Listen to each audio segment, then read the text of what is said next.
All right. Good morning, you brave souls. What we've been given right now is a new norm for this time, a new perimeters. And that doesn't mean to shut us down. It means that within those perimeters, we stay creative, alive, and active. That makes sense to you? So it's kind of the coming together of spiritual and logical thinking coming together. So it is a right brain time for us to integrate both our more spiritual, abstract ideas along with living in a world that is certainly breaking down very quickly. So we're on some kind of accelerated time cycle that is winding around. I want to say to you that I remember as a young man time being slow. I didn't think sometimes a day was ever going to end or summer was going to ever end. I'd get bored, and it just seemed like time was more like this. And now we know that time is what? Relative. So time is not something that really controls us. It's something we create by how we move through space from A to B. And Tom might find it totally different to move from A to B than I did.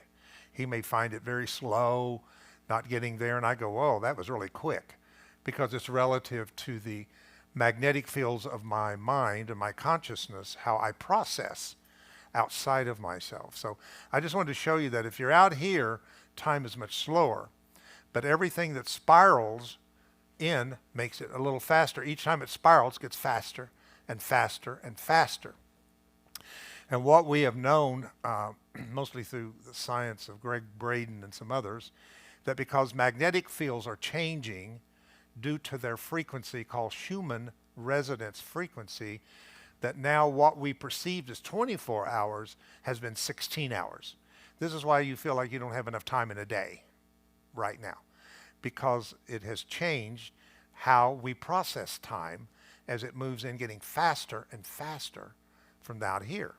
That makes sense to you? Slower, faster, faster, faster. What is it heading for? What they call 0 point. 0 point.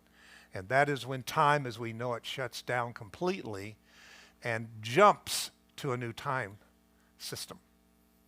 And that time system is going to be more what we call vertical time rather than horizontal time. The Bible puts it this way. Of course, I always have an answer in the Bible to everything, but it says that the mystery of God shall be finished, and then time will be no more. I want you to think about it. The mystery of God is finished. What is the mystery of God? The mystery of God has always been, what is God?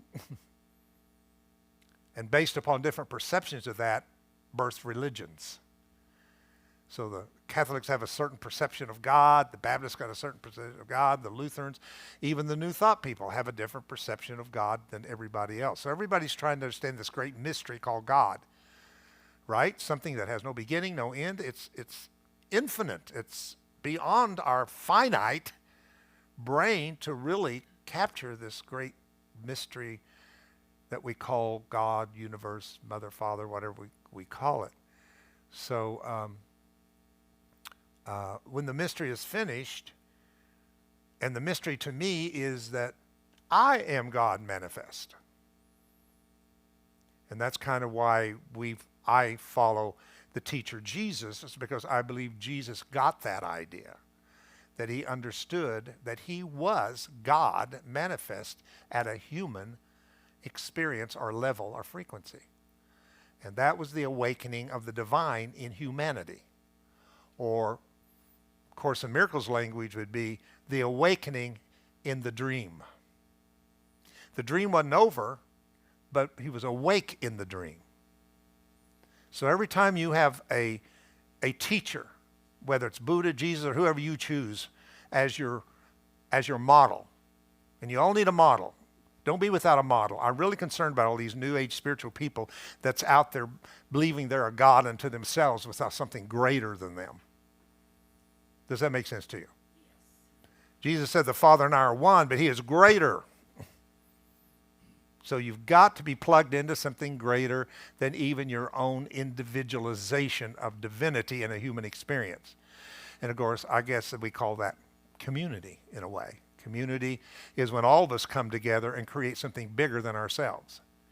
Anybody know what that's called? Synergy.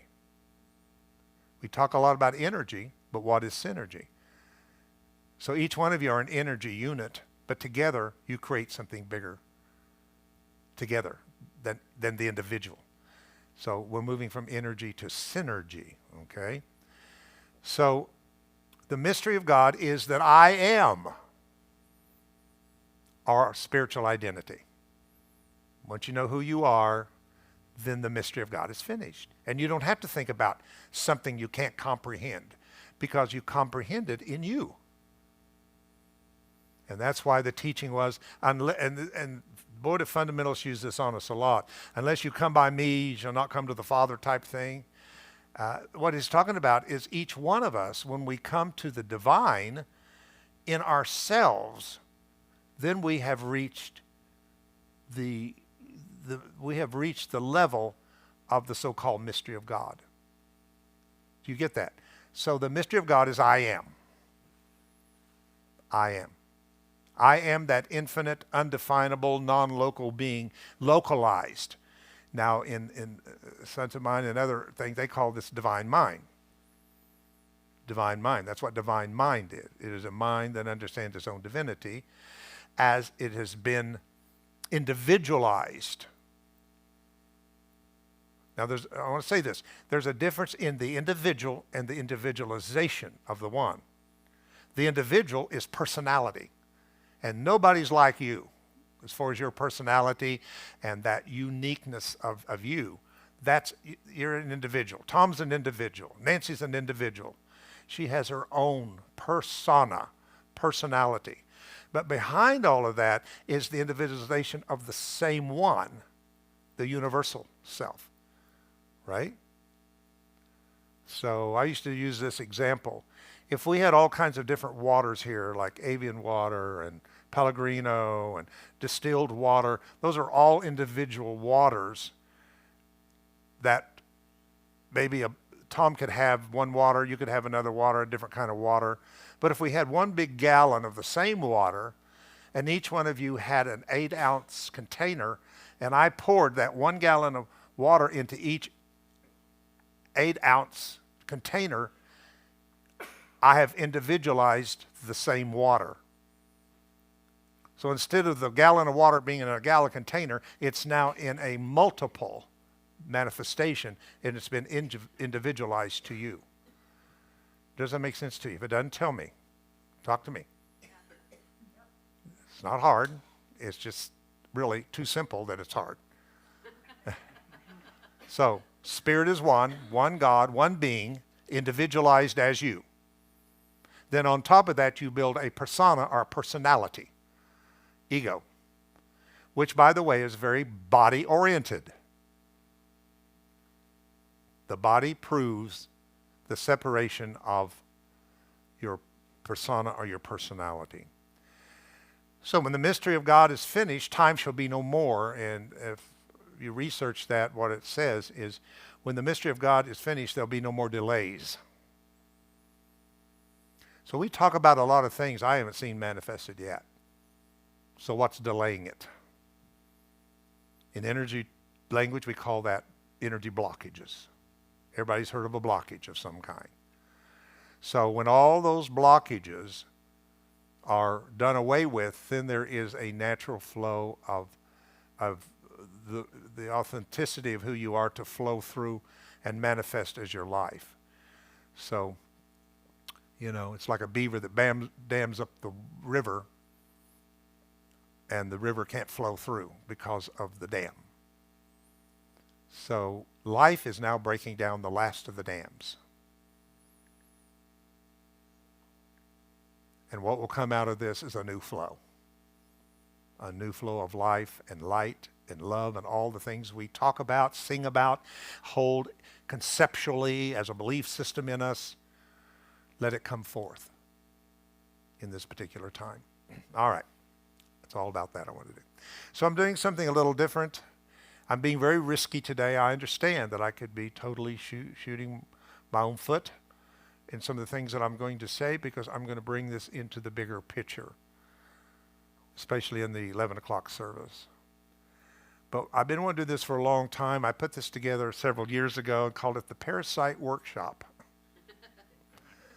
And I've been wanting to really do it for a long time, and I thought what an appropriate time it might be this morning to move in the flow of the theme of today and what's going on, for us to be empowered with this information and knowledge of the things that we can actually become involved in creating a new environment. A new environment. So just kind of stay with me here. I'm just going to stay with these so I don't get too sidetracked, as you know. This is a little out of date because technology has so changed and evolved itself. At the time this was written was more at a time in which there were cassettes and tapes and things differently than we know today. But the point is still very important to it. So this starts out, remember when the computer industry started. So let's go back to the start of it for a moment. It was all done on tape. There were iron particles on the tapes. Then the tape had been imprinted vibrationally with electronic magnetic information. So you that remember putting a tape on and watching the tape go around, okay? The thing that imprinted data or information was the iron in the tape. Keep that in mind. Then they discovered the smaller the iron particles, the more surface there was, and there was more information could be stored on the tape. Kind of ironic. Smaller meant more in the new world of the computer, of electronics. Totally different from the law that we most think of in the third dimension, that larger is better, more is better. Not in the world of technology at this level. It is smaller. The surface was, the more data that could be recorded. I'm old enough, some of you are old enough to remember 33 1/3, 78 records, those big old records, or even on the radio. You know, a song didn't last very long, maybe a minute and a half to 2 minutes. Now they got all these songs on there and they last forever and they go on because of this idea of discovering that iron imprints electromagnetically vibrational data on it. So keep that in mind, because everything we can talk about out here in the computer came from in here, right? This is always the world of cause, and that is the world of effect. So if it wasn't in here, it's not out there. So not only is it as below, as above, so below, but it's as inward, so is it outwardly. The thing is, as time things get outwardly, they lose in the translation. So everything out here is a dimmer manifestation than what started out in here. Because everything in here in consciousness has to step down to match the frequency of a dense third dimensional electromagnetic world that we live in. And that's where things become inferior out here from what's in here. Example, every one of you have a created body. It's called the temple. Oh, do you get this? The created body is the temple. 99% of spiritual Christian beings have it all wrong, because the Bible says the physical body is the temple of God. Wrong. This is not your temple. It houses your temple. What is this called? This is called, one, a house. Paul says, my house groans to be clothed upon. Or it's called a tabernacle. What's the difference? A temple is eternal and stationary. When you build a temple, it's there forever. The temples of the world have been there from the very beginning. Tabernacles was something that was transitory. When the children of Israel went through the so-called 40 years, they carried a tabernacle that they could fold up and move. want you to get this from place to place. If that's not a archetype, or if it's not a example of the idea of maybe reincarnation is right, is you have moved from tabernacle to tabernacle because your body is transit, right? You don't have an eternal physical body yet.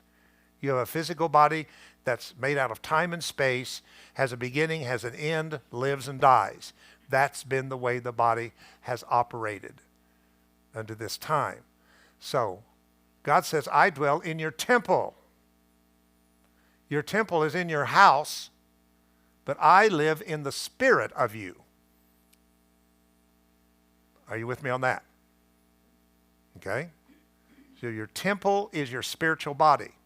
Now, the time the spiritual body has to go through the translations of the spectrum of data in the form of, say, 7 energy centers called chakras, that means it has to interpret itself through the filters you've given it.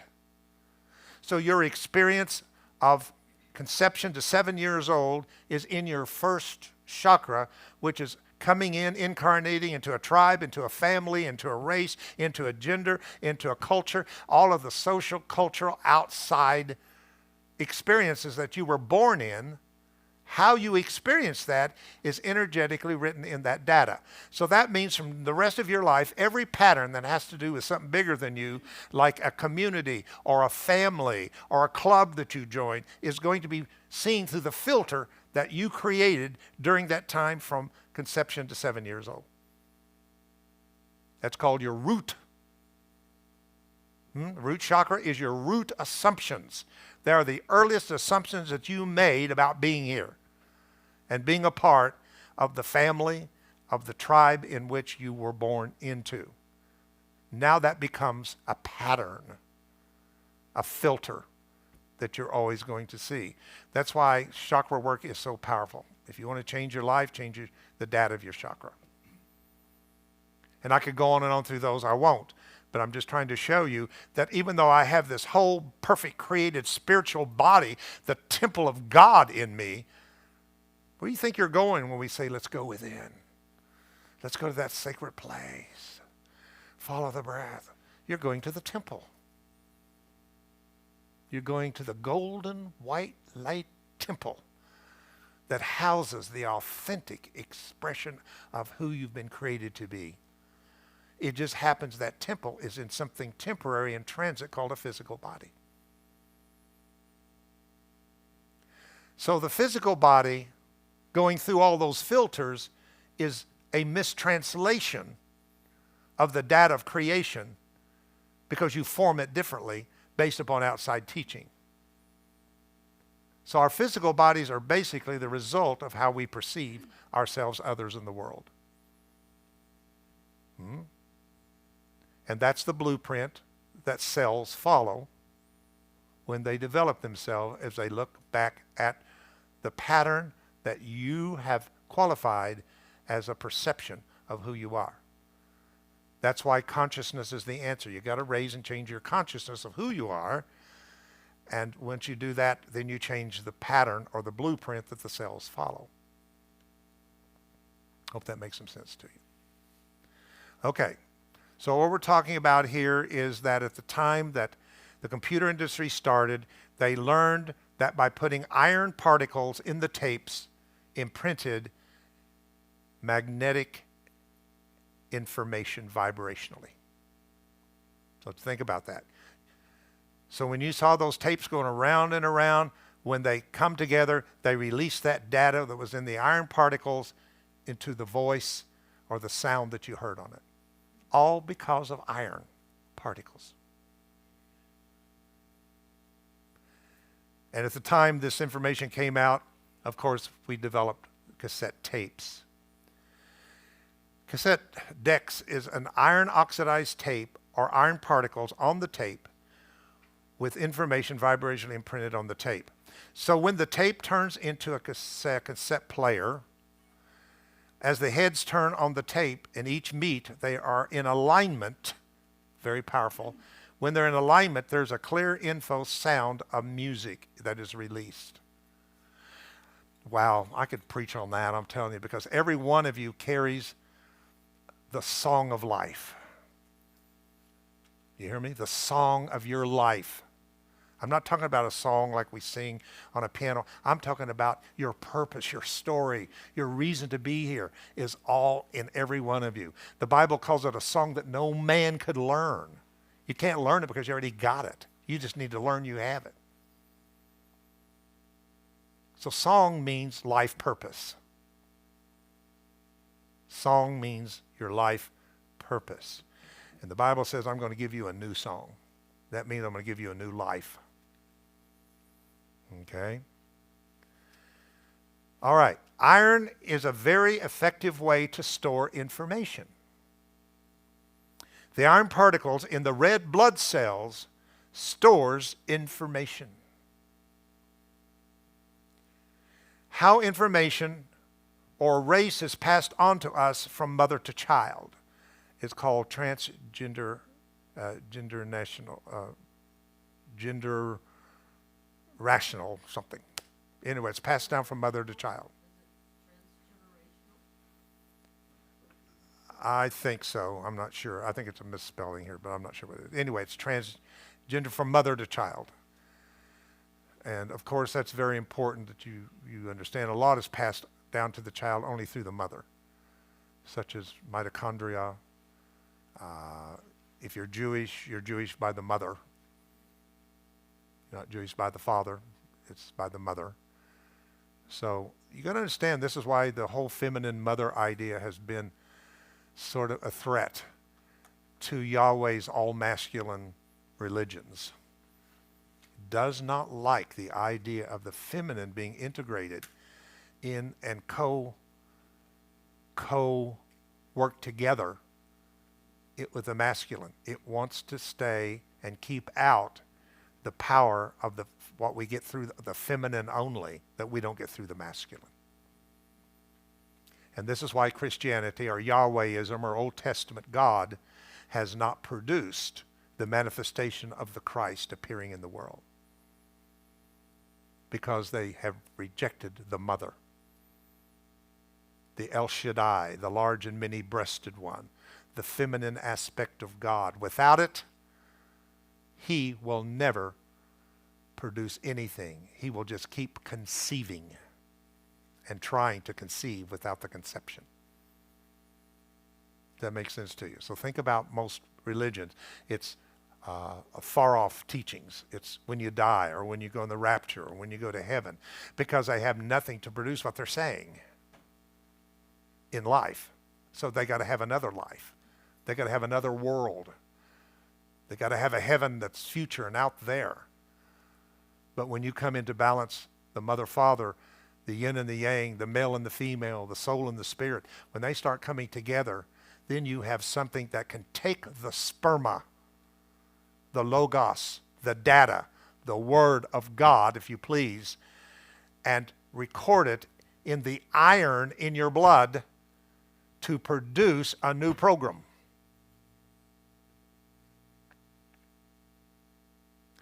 What I'm talking about is not, at this time, DNA.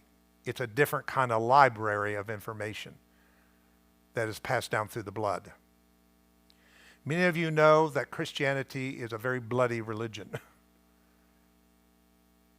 The Bible is very bloody, from the blood of sacrificing goats and sacrifices to the man himself shedding his blood on a cross. And the Bible begins, of course, with Adam, which means the blood of the Lord. Adam, we call him. Good old Adam is a transliterated term for Adam. Aleph, Dam. Aleph, Dam. Blood. Aleph is the Lord, the good Lord. The Adonai is what it means. Adonai, Aleph, the blood of the Lord. So blood plays a very important part in this, but what they have done, what the ego world has done, it has taken it into a place in which it's made us all run from the blood message. because it meant suffering, and it meant God sent his son, and was God unjust to put his son on a cross, and all that Christian religious stuff has turned you off from the very thing you need to be looking at, which is in the blood. The Bible says life is in the blood. We're looking for life. I'm not looking for just a better living. And that's where I think we come short with this new thought, positive, secret kind of thing. Although it serves wonderfully as a step towards something, but it's not the goal. So that you can have a better experience in the world without changing and co-creating a new heaven and a new earth. That's what you're here for. Not to feel better about it, how bad things are. It's not about so you can be positive in a time of negativity. You're here to co-create. You're here as the action of God in the earth, in the human experience.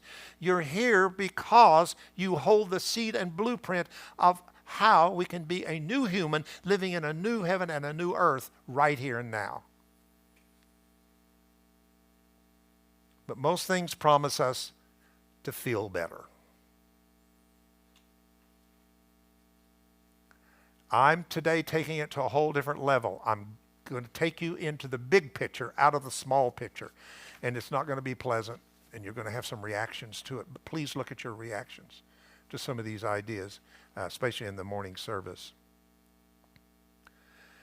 Speaking to you about a library, a living library, passed from mother to child, etc., that information is held in the iron molecules of the red blood cells. Now, I just quoted you a scripture that life is in the blood. Then it says that life is the light of all mankind, humankind. Get that? Life is in the blood, and that life is the light. And I've tried to teach you all that the blood that runs in your veins is light congealed and imprisoned into a third dimension density, much as ice becomes molecules trapped together to make the object of ice. Those molecules are not an object when they're steam at a high level. They're not quite together as water, more so, but time they get to ice, past freezing, 32 degrees, then there's no space between those molecules, so they form a third dimensional object called ice.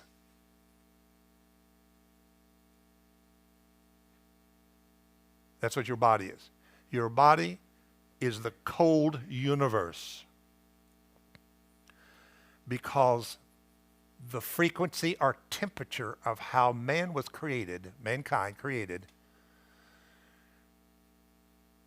fell in vibration or temperature and ended up as a piece of matter, human. So that means the light that would have run in your veins, which is the life of your spiritual self, became imprisoned and congealed as blood that runs in your veins now. So blood's going to play a huge part in transforming you into and from Homo sapien sapien into Homo luminous or Homo universalis or whatever you choose to call the next level of our evolution of humanity. In Sanskrit tradition, this was referred to race karma.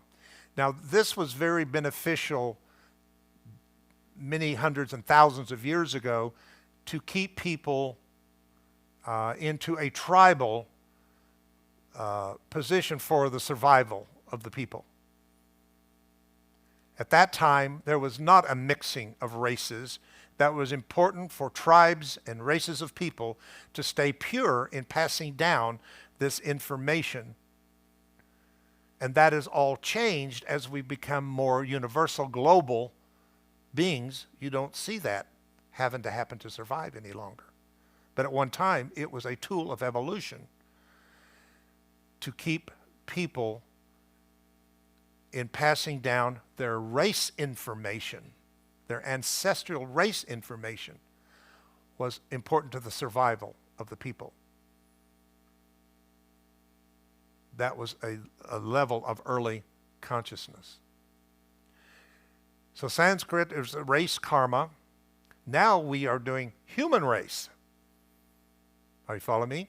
It's not about the white race, the black race, the Jewish race, these individual races. We don't have to have that any longer. Now we're trying to find the data for the human race to evolve itself to the next level, not to separate specific races. And that's called collective consciousness. Christians call it the sins of the parents visited on the children. The Rosicrucians, which by the way meets here every month, teach that all the information in the bloodline is found inside your blood today, and that humankind became conscious when iron was introduced into the bloodstream.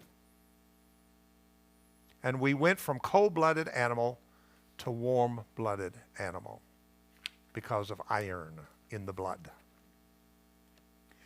Their teaching is why there are so many social taboos, and I talked about that in the past, that has changed as we have become a global human race. Now it's not about my race and your race, it's about the human race. And what that means is, at one time, a tribe could exist while another didn't. Now, no one separate tribe can exist without all of us existing. This is a global thing that is happening. And I can't help but right this minute quote Joel 2, which is a prophecy of our time, that in the last of these days I shall pour out my spirit upon all flesh. And your young men shall prophesy, and old men shall dream dreams. This is what you're getting ready to see, is an outpouring of spirit upon all humanity. And the stage is being set for it to happen. There is light at the end of this tunnel that is beyond anything we can comprehend nor ask, that is prepared for us.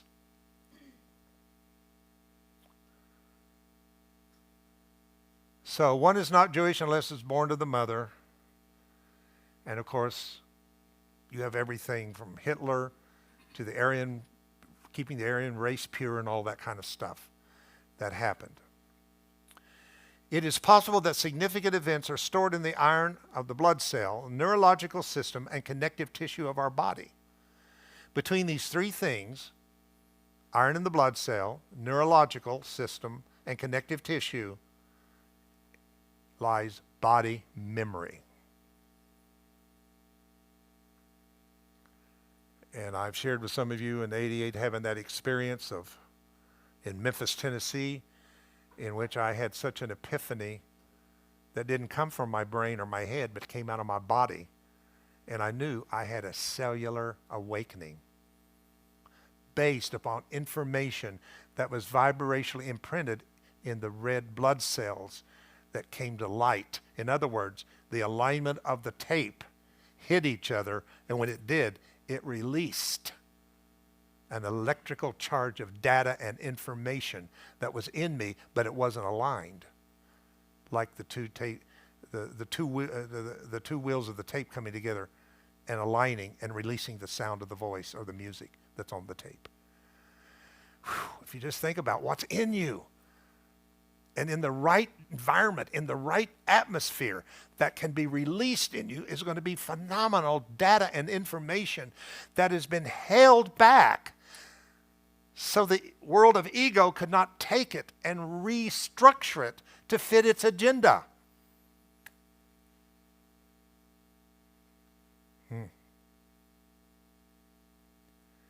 In the Sanskrit tradition of 6,000 years old, the soul is a real property found in the heart, not in time and space. So, a lot of people have different ideas where the soul resides. Some believe it's in the pineal gland, some believe it's in the sacral. I believe the heart houses the soul. What is the soul? A vibrational field of information.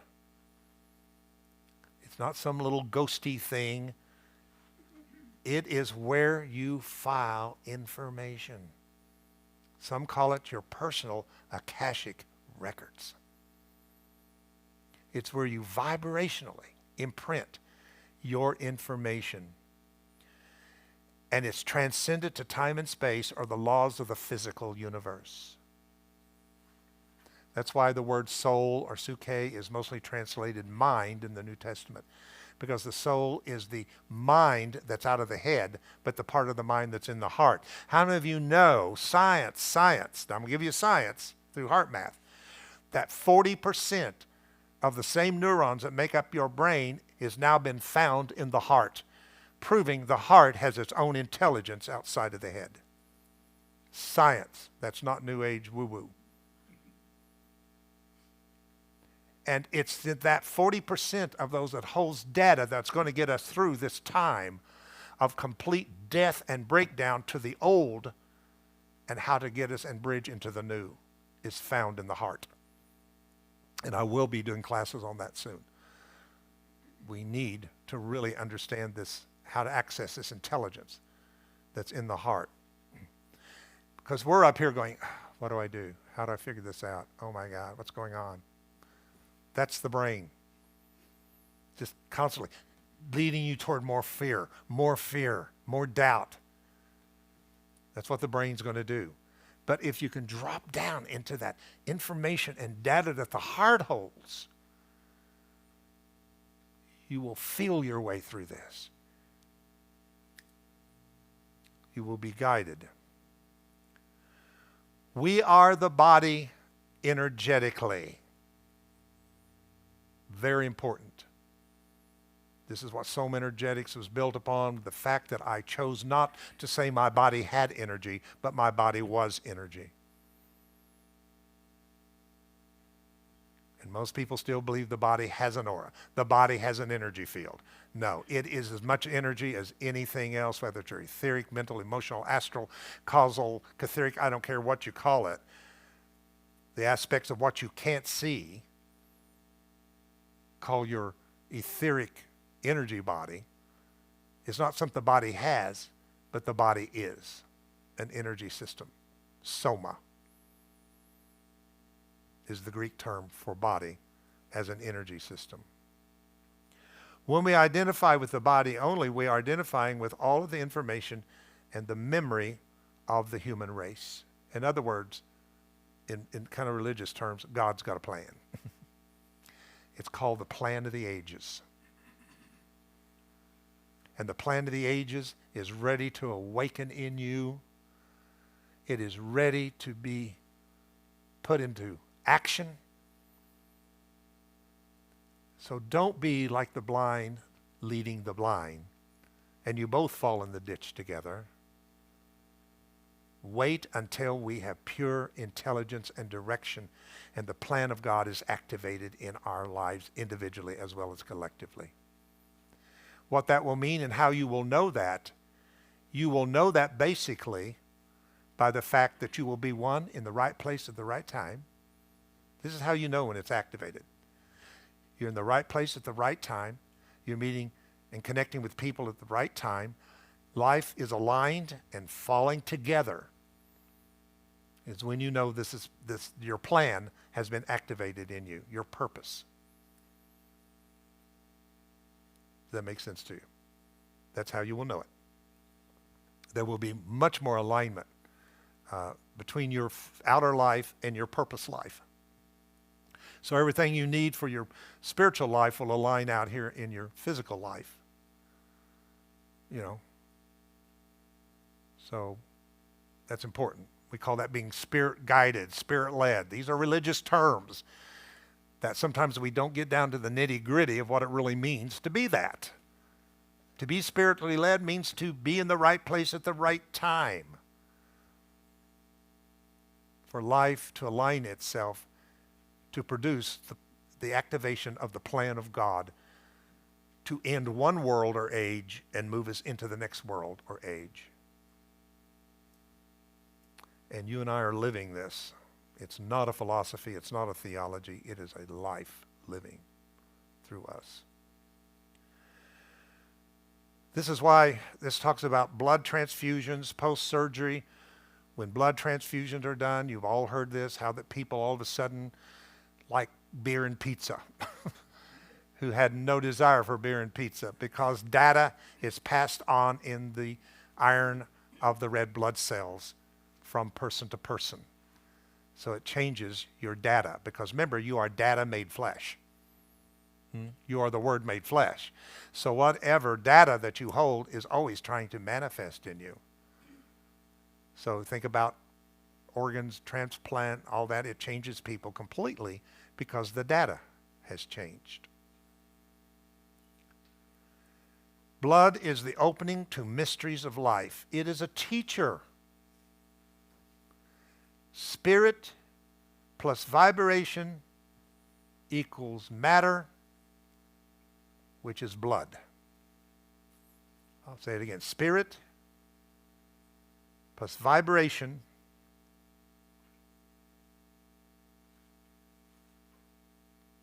equals matter is blood. Consciousness on a biological level is the blood. Now we all talk about Christ consciousness. We talk about spiritual consciousness. I'm talking about that spiritual Christ consciousness made biological is the blood. Wow.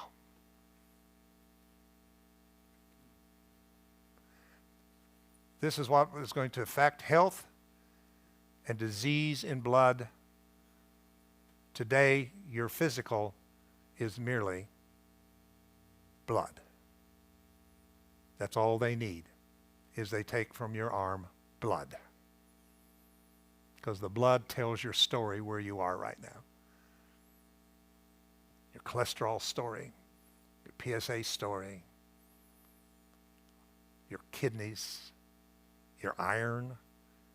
How many bits of data do they get out of your blood is amazing. So if my story is too high this and too low that, and then I go out here and I start trying this, that, and another without changing the information, it's not going to work. I've got to change the information. The data has to be changed. 150 years ago, a famous debate in Paris between Beauchamp and Pasteur was very important to the direction in which we would go in the world. Beauchamp said that the germ, this is called monomorphism, big word, and it was done with milk about germ theory. Beauchamp said the germ already was in the milk in the cow and mutated to meet a new environment, changed shape. But it was already there. It just mutated. And Pasteur went to more plemorphic, which means more, seed germination of it wasn't there, but the environment changed it and put the germ in the milk that soured. So one said it's already there and mutated. One said it was not there, but it came into that. Pasteur named forms by their shape, different, not related. In other words, separate. Instead of the same thing transforming itself into different shapes, every shape was separate from the other shape. Now what's important about that, you say, is Pasteur won. And the Pasteur Institute was developed, and that was the beginning of allopathic medicine. That's where it all started. Today when you go to an allopathic doctor, it came from this germ theory between Pasteur and Duchamp. Another person shows up called Gunther Enderlein, who was a surgeon in the German army, and says really both are correct. And what happens before blood is between the spirit and the biology was something called the protein. P-R-O-T-I-T, the protein. The protein is the smallest known unit of life. biologically. The protein, where there is light, vibration, electricity, consciousness is where it becomes a living thing. So it is this jump from the invisible of vibration to become biological that it produces itself as the smallest unit of physiology called a protein. Underline said, proteins create an environment we live in. Now, this is all about environment. Because what environment you're choosing to make is how life's going to respond to you. And I don't know of a more important time, and why I'm bringing this forward. I've just been waiting for the right time to do this for years with people, but I felt this was the perfect time, that if you want to live safe and you want to live in a time that you're not affected by all of this that is emerging on the body politic today, you've got to change your environment. Certain things can only live in certain environments. Other environments, things cannot live and survive.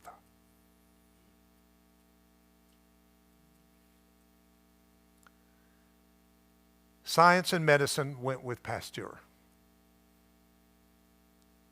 Science and medicine went with Pasteur. That's important. Gunther Enderlein, as I told you about, brings us the protein. Enderlein said, proteins create an environment we live in. In humans, now this is what important, what I'm bringing you today. I'm trying to empower you, not just knowledge and information.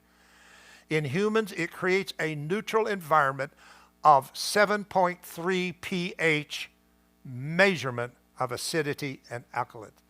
7.3 in German, 7.4 in American. How many of you have heard of your pH? Stay with me. So inside of you, you live in what's called an inner biosphere of your making. In the outer world, just a few inches under the soil and a few feet in the air, life does not exist. We live in a very small band of a bio-life field. You go up in an airplane, they better pump some oxygen in there because you're out of the biosphere of where you can live without air. It's very small. It's called your terrain. Blood is same way.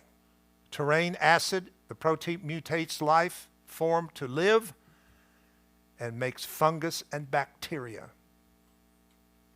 If you are imbalanced in your alkaline, it is viral or virus that shows up. If you are too acidic, it shows up as fungus or bacteria.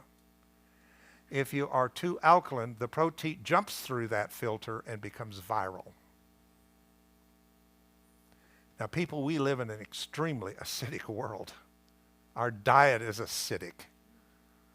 Sugar, lots of red meat, all of those kind of things. It's producing an environment in you that is totally acidic. How many of you are popping the tums when you eat wrongly? Because you're too acidic, which is in the long run doing you more harm than at that moment. It may help you, but it is totally messing with your pH balance. And it's not just food I'm talking about here. I'm talking about our mental attitudes. Many, many things make the environment, the inner biosphere that you're going to live in. Remember, life will happen. May not happen in a way that is healthy, but life will happen. Life can happen that you're healthy and robust and everything is going good, or you can constantly be dealing with colds, flu, sinus issues. But life's going to happen one way or the other based upon how spirit becomes the protein that creates the environment in your blood, becomes the filter of how spirit manifests itself. Everything can be measured in vibration. And of course, most of you know about Hans Jenny, knows our work at all. We show it all the time, called cymatics, which is the observation of vibrational patterns making matter or physical. Remember, we show the violin with the sound and the powder on the plate, and it makes a form, a design. So what you're vibrationally putting out is forming you all the time. Change the vibration, change the sound, change the pattern, change physiology. It sounds easy, but it's not, but it really is that way. Change the vibration, change the sound, change the pattern. The pattern is this. This is the pattern. Your kidneys are a pattern of vibration. Your heart is a pattern of vibration. But we just can't help ourselves because of the fear that reigns in us to run and look for the magic bullet. I don't want to change the pattern, just change the pain. I don't want to feel this pain. If you can give me some medicine to deaden it, don't think that pain medicine gets rid of pain. It just disrupts the signal so that you don't feel the pain. And when you don't feel the pain, you think the pain is gone. It's the illusion of the world. And it keeps you from working in the world of cause to change the pattern that's causing the pain. Pain is a language. Pain is telling you something. Pain is telling you something in the body orchestra is not following the divine spiritual blueprint of the sheet music, and therefore we've lost the rhythm, we've lost the beat, and we've lost the melody of our life. And this is what the universe is telling us today in the world. We've lost the reason we're here. We've lost the purpose. We've lost our creative abilities. We've lost so much and bought into the fact of biological, physical survival of the species. That's all we care about. That is total the ego's world. Everything depends on my physical location.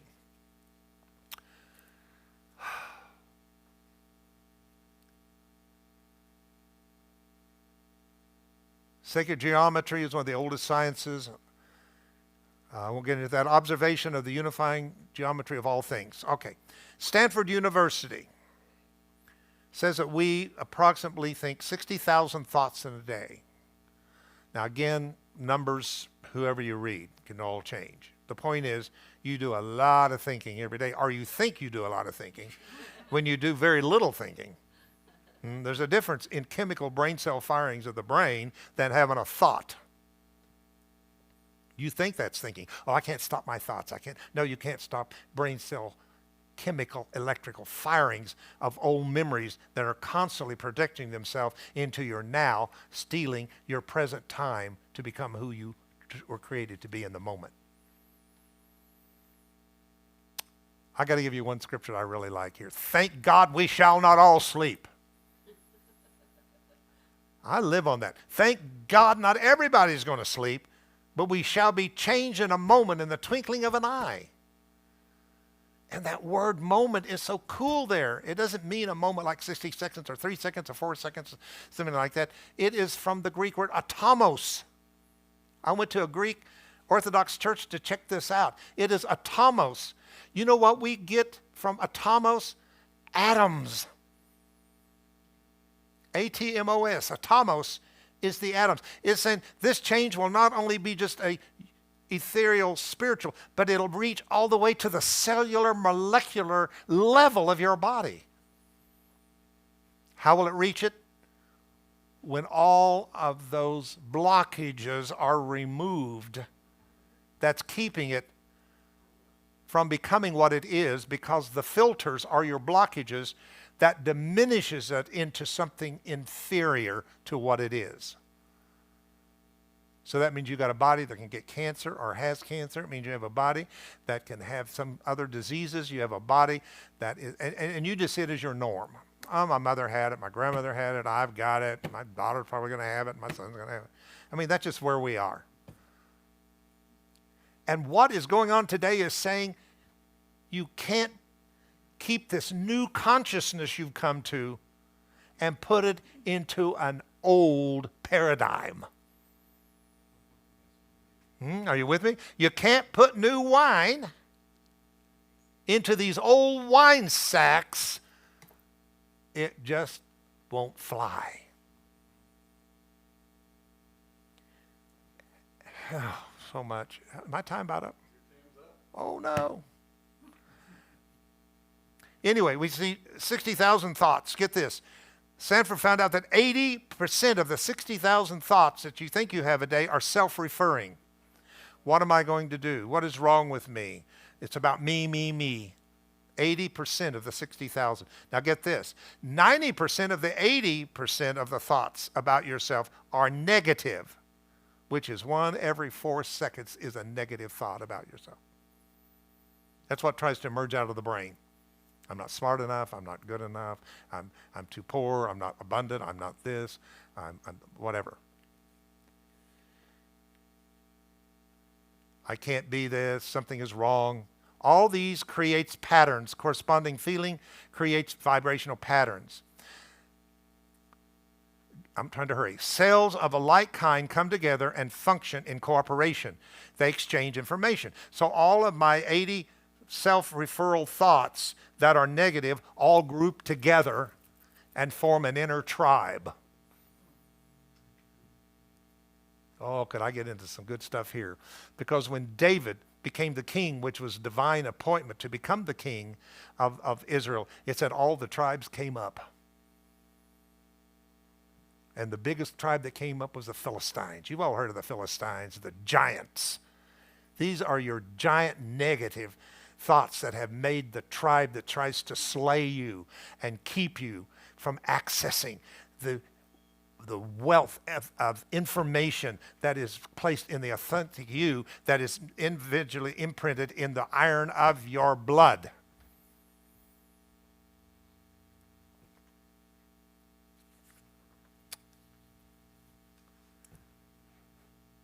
So, in closing, which I'm not done here, but I'm never done. I'm never done. So the point is your thoughts, your moods, your attitudes, your thinking, which is what? Epigenetics. I'm talking epigenetics here. I'm not talking about your ancestral DNA. I'm talking about that part of you that you have a choice that forms your inner biosphere or environment that is going to produce life. Remember, life's going to happen one way or the other.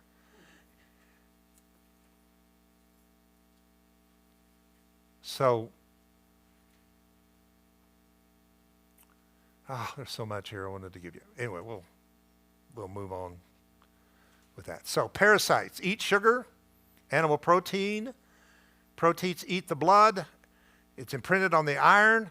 The iron is information or misinformation or distorted information, which becomes your inferior distorted bodies that is able to receive everything of cancer through root canals, heavy metal toxicity, alkaline viral, tumor is acid fungus.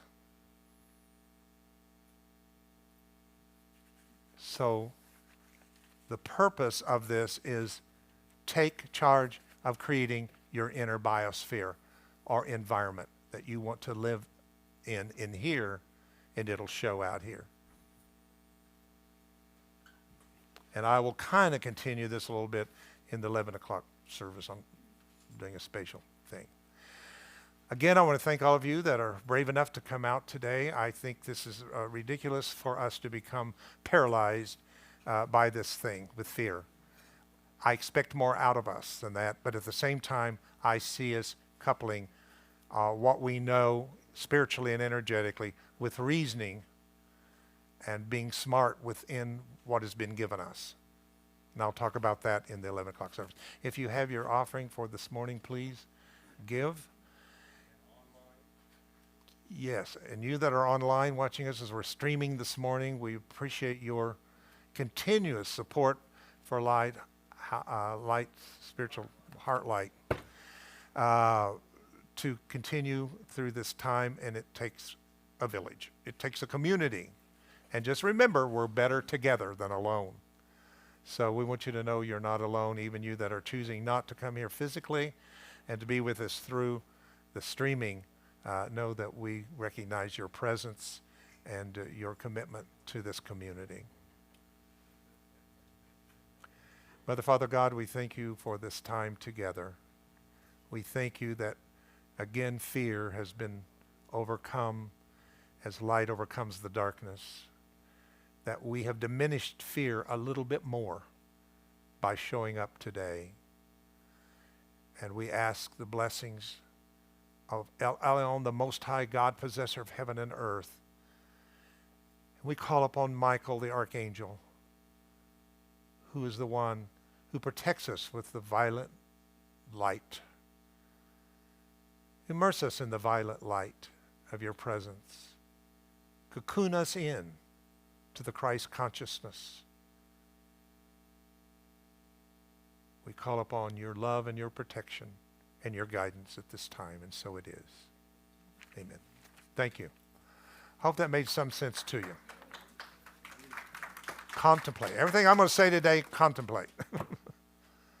Don't be